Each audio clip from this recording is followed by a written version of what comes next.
Okay, so this is evaluating a function from a graph. So we don't really know what the f function is here, except we have a picture of the graph. We don't really know the function. It looks to be a piecewise function of some sort. So we would just want to evaluate the function when x is equal to, remember, we do f of x. We're always inputting the input of x, and what's the corresponding y value? What's the f of x value? Right, so when x equals 2, so x equals 2 anywhere on this kind of vertical line, that's when x equals 2. And it crosses the function, it looks like at the point 2, comma 1. So the answer to f of 2, what is f of 2? It's 1. Right, when the input is 2, this particular function has an output of 1. That's the y value, the f of x value. F of 2 is equal to 1.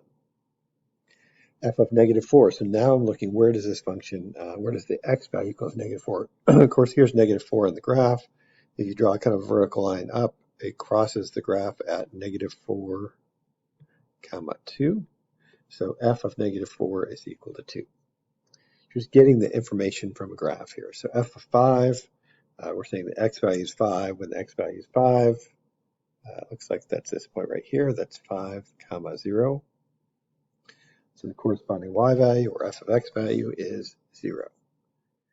This is asking the question in reverse. So it's the same graph, but it's really asking it kind of a different way here. So this one, it's saying we don't know x, but we know the y value is -3. Well, where is y equal to -3? That's everywhere on this dotted horizontal line, I should say. And it looks like it crosses the function only in one spot at 4, comma -3. So that's when the y value is -3. The fx value, so x equals 4 would be the answer here. We're given a y value of -3. We're trying to find the corresponding x value. So just to make sure you're getting it, what is f of x? What is x, essentially, when y is equal to 1? So for this function, it looks like, when y equals 1, it's kind of a horizontal line there. It crosses right there at about 5.2, I don't know. It crosses right there when x is 2, and crosses right there when x is -6. So there'd be 3 different solutions. X equals -6, x equals 2, and x equals, I don't know, somewhere about 5.2 or something. Find the domain from a graph. We could do this algebraically. We've done this before, where we say whatever's underneath there has to be non-negative. It must be greater than or equal to 0. We've factored this and done the squiggly line, if you remember how to do that. Squiggly line, you'd have 2 points, -2 and 2. The graph would, let's see, if I plug in a value bigger than 2, 3 minus 2 is positive, 3 plus 2 is positive, positive, positive, positive. They're both odd. So the graph looks something like this, roughly. Closed circle at there and there. And so during what intervals is this graph? There's 3 intervals here. There's kind of the interval smaller than -2, the interval between -2 and 2, and the interval 2 or bigger. And so the 2 intervals that are greater or equal to 0, the y values are greater or equal to 0 would be from -infinity to -2, bracket. That's a bracket, hard bracket there. Union with 2 to infinity. To infinity right there, and that's a bracket right there. Okay, but let's just get it from the graph. So let's graph this thing and see if we can do it from the graph. So we're going to graph x squared, square root of x squared minus 4. So go to graph page, square root of x squared minus 4. And it looks kind of like that. If you want to do a trace, which might be nice, menu 5.1. I'm especially concerned about, like, I know there's no values right there, but if I scroll over to 2 and press enter, that is on the graph. Maybe scroll to -2, press enter. That is on the graph. So it looks like it has definite starting points there. on the graph. So see if this matches what we have. Where is this graph? Where's the domain? Where there looks to be no domain, like, between 2 and -2, there's really no points right there. The graph kind of goes up and to the right forever, up and to the left forever. Seems to start at 2 and go higher, start at -2 and go lower than that, which exactly matches this. So the only thing that's different is this is kind of erased, or it's not there on this graph because it's not even negative. It's just not even a real answer there. So our domain is these two things. If you look at that, by the way, the range, the y values, looks to be like y is greater than or equal to 0. That the lowest this graph goes is 0 for the y values. It doesn't go any lower than that. So oftentimes range we just get from the graph. It's usually the easiest thing to do there. What's the domain of this graph? And let's just assume that's a closed circle right there. It's hard to tell, but that one's definitely open over there.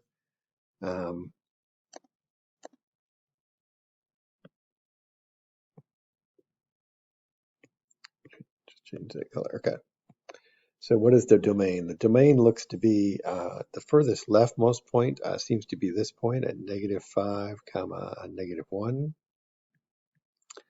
The furthest rightmost point is at 4, 5, but the 4 doesn't seem to be included there. It's an open circle, which means it's not really included. So the domain would be at the leftmost, the smallest bound would be -5. That's a bracket, a hard bracket.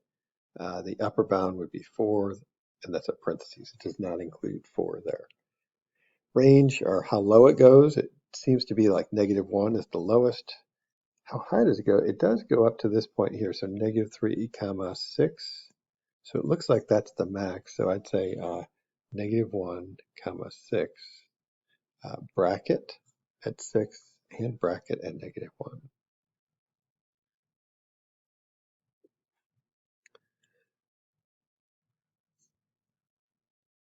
So this is the formal definition. Don't let it intimidate you, but this is the formal definition of increasing and decreasing functions. So this is an increasing function. Now remember, when you see this, think of it as a y value.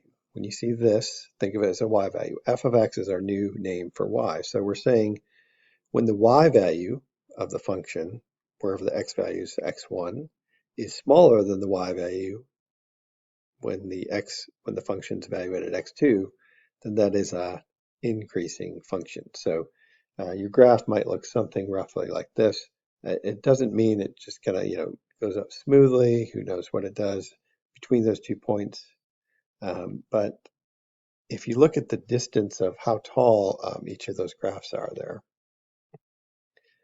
like this distance is this, right? That's the y value at x1.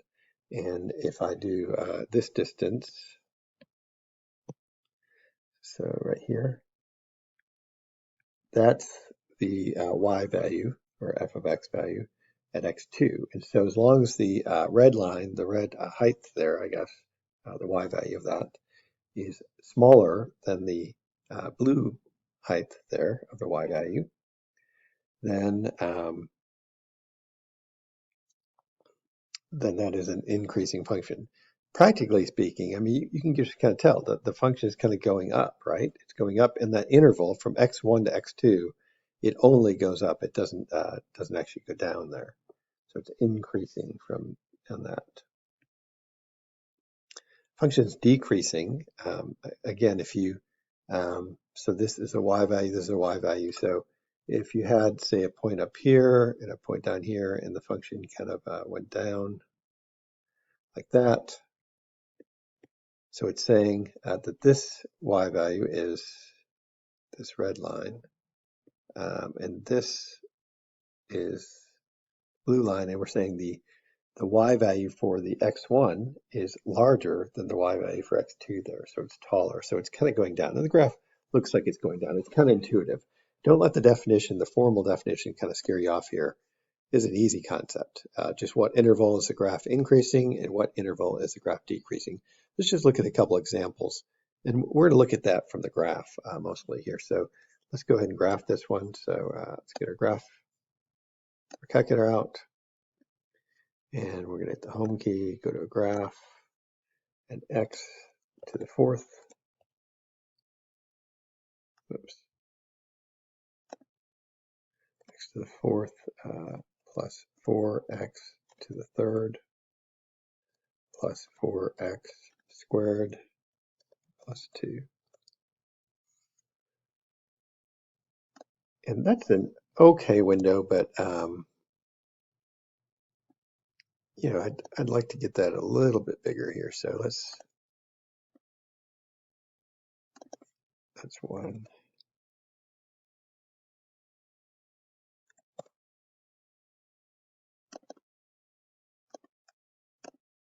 Just try to adjust this a little bit. I'll make that one also. Okay, that's a pretty good window. Okay, so we can see different parts of this graph here. I'll try to see it so you can see. So let's take a picture of that. Let's kind of drag it over here. Well, let's before we do that, let's use our command or our calculator. So hit the menu key, trace 1, and you really want to find these points. The minimum point, I'm going to press enter when it says minimum. When it says maximum, press enter. And this one says y-intercept, but it's also the minimum. I'm going to press enter. The calculator thinks the y-intercept is more important, so it tells you about that point. So now that I have those points labeled, you really want to use trace to find those nice points.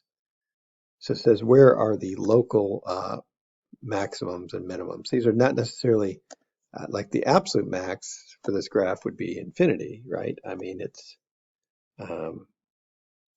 goes up. This graph goes up forever, essentially.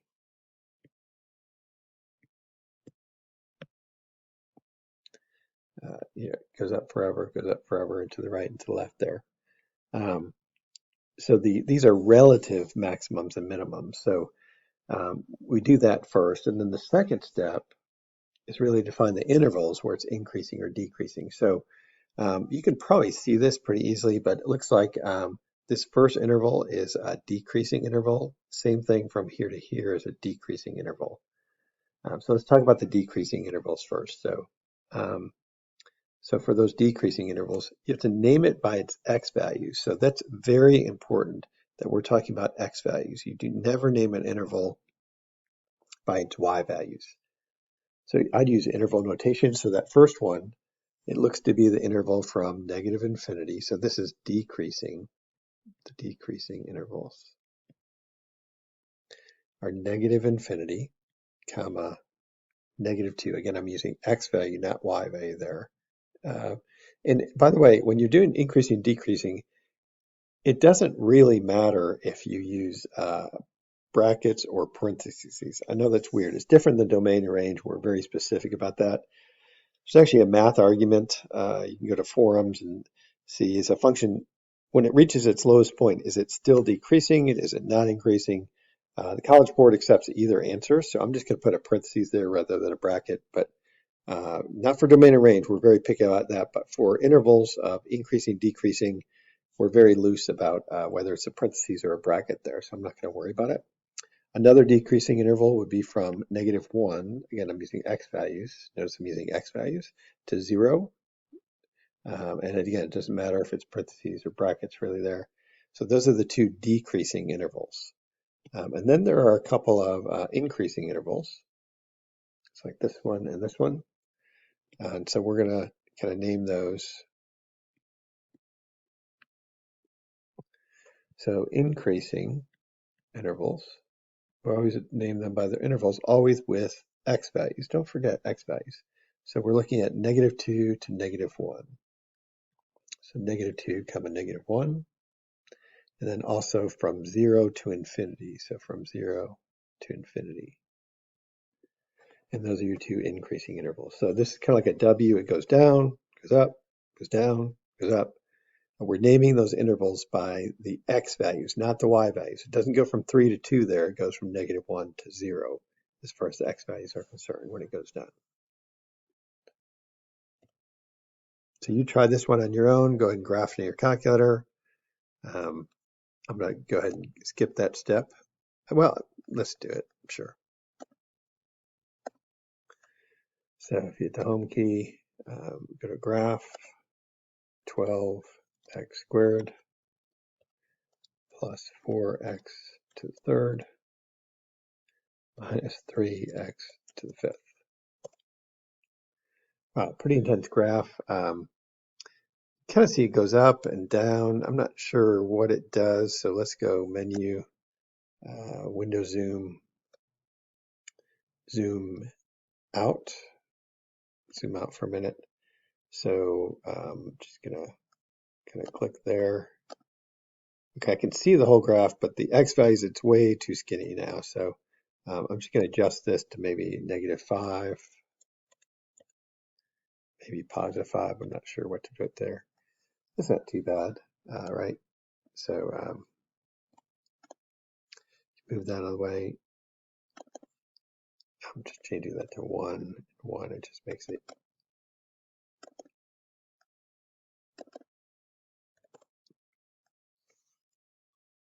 Oh, I see. Maybe it's not so good to be 1 there.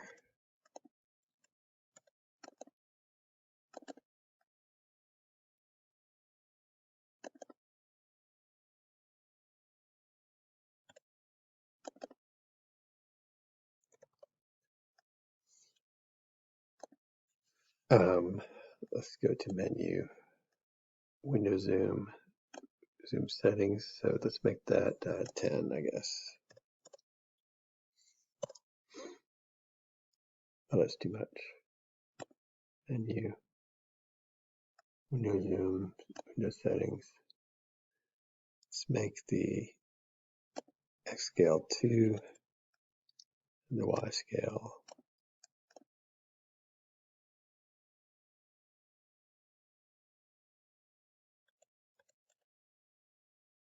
5.